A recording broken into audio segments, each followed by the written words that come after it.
Quando il figlio maggiorenne raggiunge l'indipendenza economica, il genitore può domandare la revisione del contributo al mantenimento a suo carico. Come? Scopriamolo!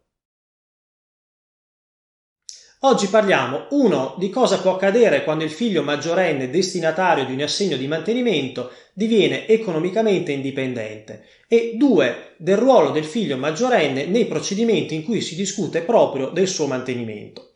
Premessa forse ovvia: il genitore obbligato al mantenimento non può mai unilateralmente ridurre o sospendere il contributo stabilito, ad esempio, in un provvedimento di separazione o di divorzio. Quando il figlio maggiorenne diventa indipendente, i genitori possono accordarsi o meno sulla modifica del contributo al mantenimento. Se c'è un accordo, benissimo, è sufficiente, nel senso che è valido ed efficace. Se non c'è un accordo, invece, serve l'omologazione del tribunale all'esito di una apposita procedura.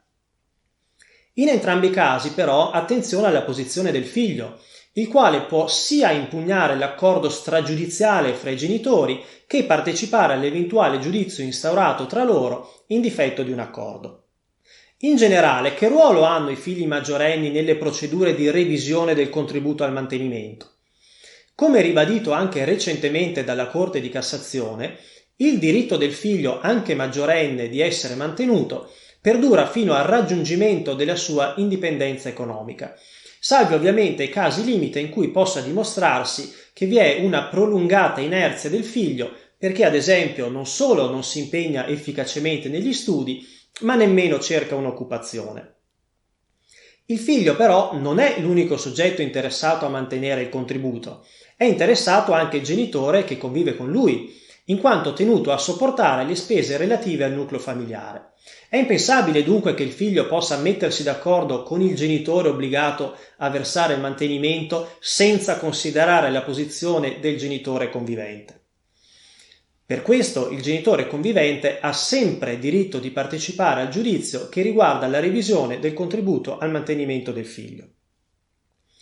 Più in generale, durante i procedimenti di separazione, di divorzio e per le relative modifiche, al figlio maggiorenne spetta comunque la possibilità di partecipare al giudizio per ciò che riguarda il suo mantenimento.